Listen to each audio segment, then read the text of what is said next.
Hey everybody, it's Brad with the Big Family Homestead, and today I wanted to do a vlog video for you, but ran out of time. So instead, I decided to do something that I'm hoping will be special for you and give you a little bit more insight into my background, and well, hopefully you like it. Yeah, we ended up spending a good portion of the day in Wausau. And the reason for that is I've got some serious back issues, and we were trying to find a new doctor that could, help me out.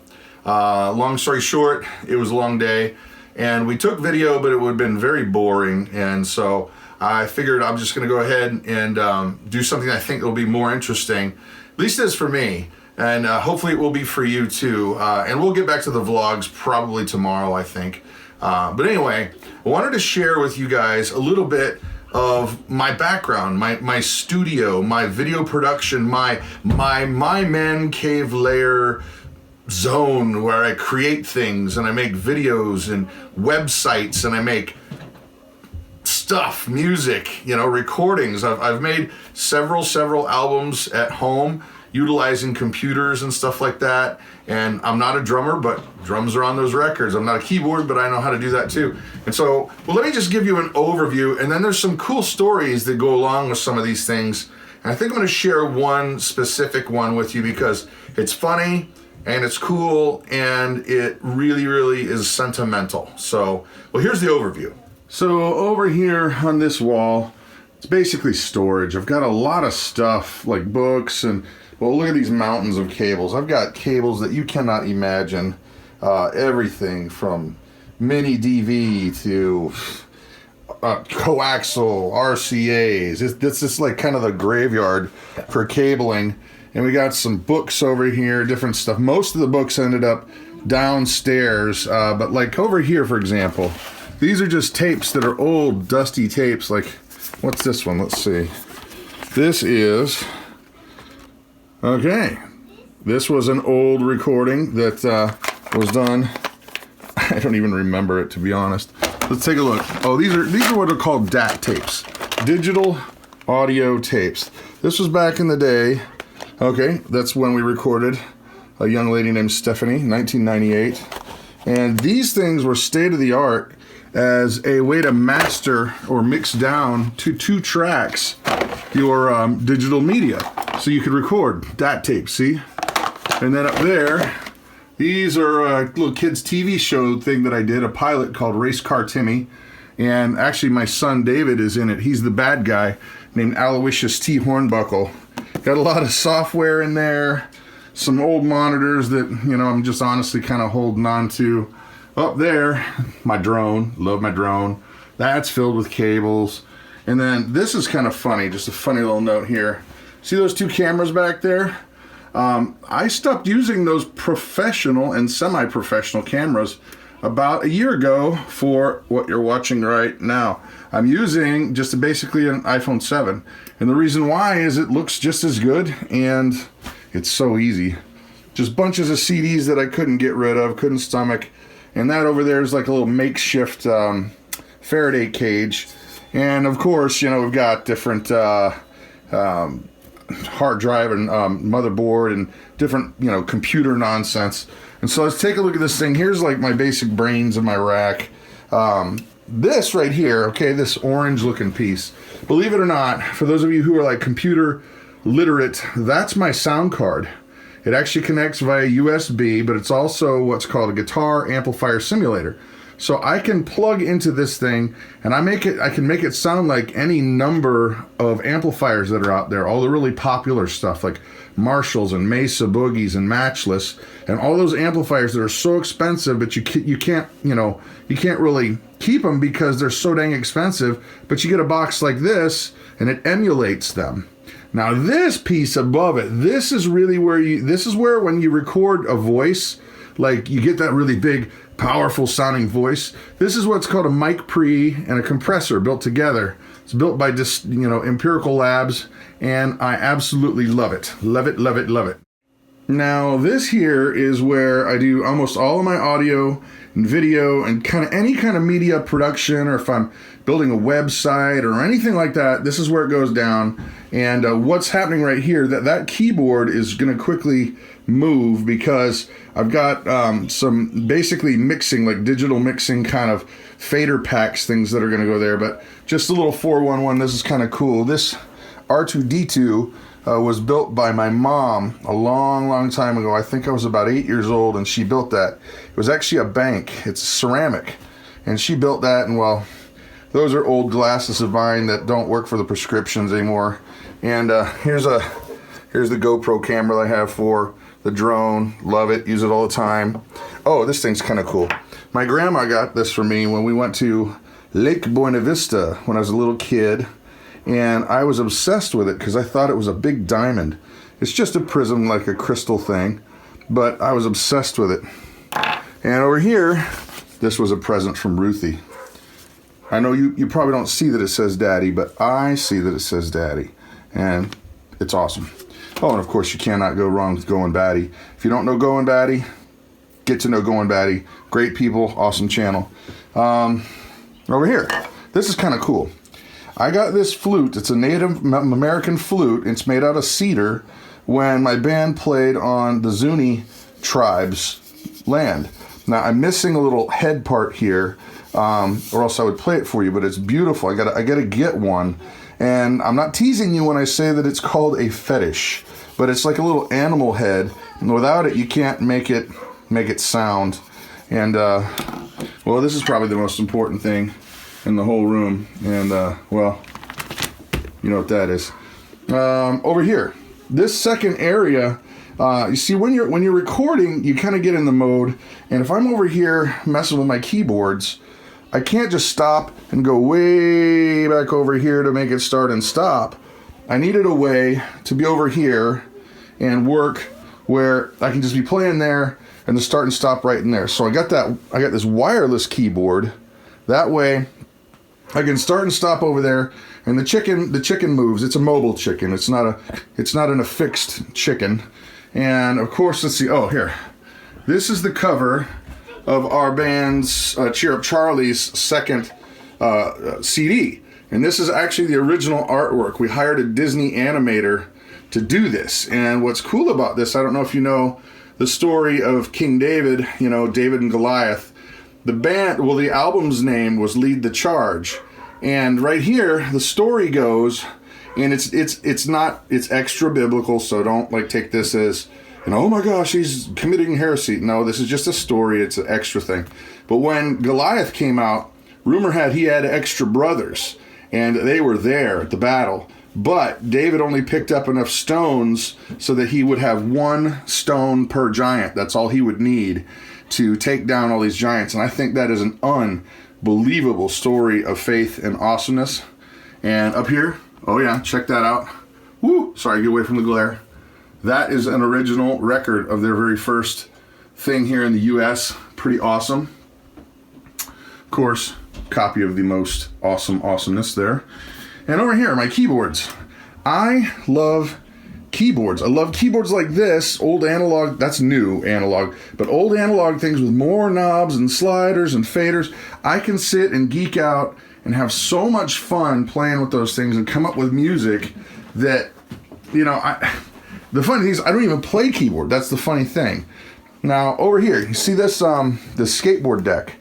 This was some swag, like giveaway stuff, that a buddy of mine and his wife, my wife, his wife, and his name is Dave and Nikki, and then we put together this like a nonprofit kind of t-shirt company called Inner Flame that we were trying to raise money for athletic programs, because when we were living in Florida, they were cutting a lot of athletic programs, and so we tried to get this off the ground. Didn't really work, but cool logo. We got some cool stuff out of it. Now, guitars. These are just kind of what's remaining of my guitars. Now, that over there is a Raven West, which is awesome. If you don't know Raven West, he's just a one-stop guy in California, but he makes really great guitars really cheap. there's my Yamaha AES 1500. Now this has a story behind it. And I'll tell you the story after I do the rest of this brief tour, because I want to be able to sit down, because this is a great story. That's a guitar that me and my dad passed back and forth, a nice Takamine. This guitar has another story behind it too. And well, I'll tell you this one another day. This is the one I played for most of my professional career on stage. And there's a GNL, gotta love the GNLs. And of course, booyah, Old Glory. Now this Christmas card came from a good friend named Bradley, and he has been a source of awesome wisdom and friendship, and I love him to death. And up here, from my high school, obviously I was a band geek. I was pretty good at the saxophone, and there you have it. Of course, the Beatles, they rock. Interesting thing about this cross here, did not leave my last church, and where I used to work as a praise and worship guy. It was not the greatest leaving in terms of, I didn't do anything wrong. It was just a difficult leave. We knew we were supposed to go, and that's what they gave me. So kind of funny there. Now this piece here is interesting.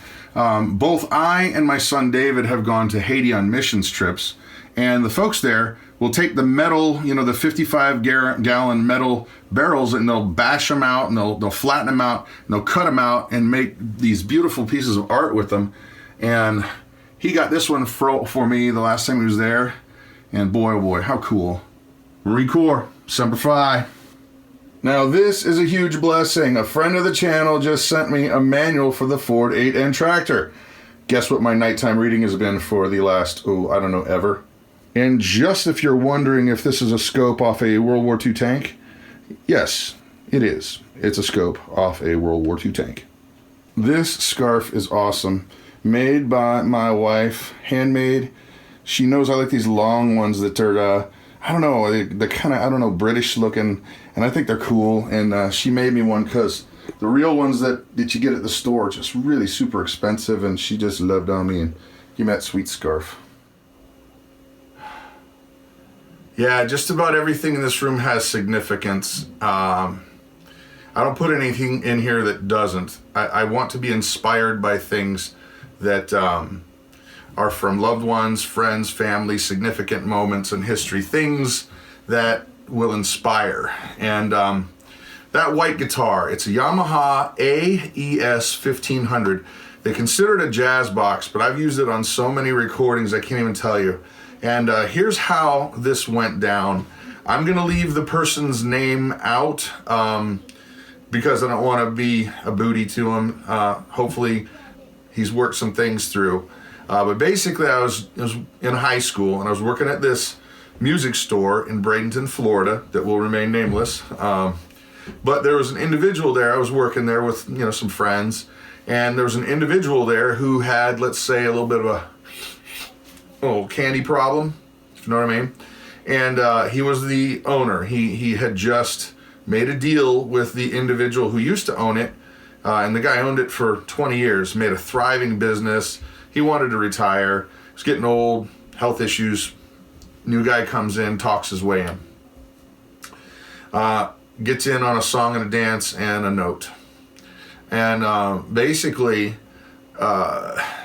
his little problem started, disappearing guitars up his nose. Things would go away, and then money wouldn't be in the cash register, and we'd sell something, and all of a sudden he'd come on and hit that no sale button, cha-ching, and the money comes out, and he would take it all away, and then gear would not get back on the shelves. So gear was dwindling down. You're talking 20 years of cool equipment in this store that was dwindling down and going straight up this person's habit.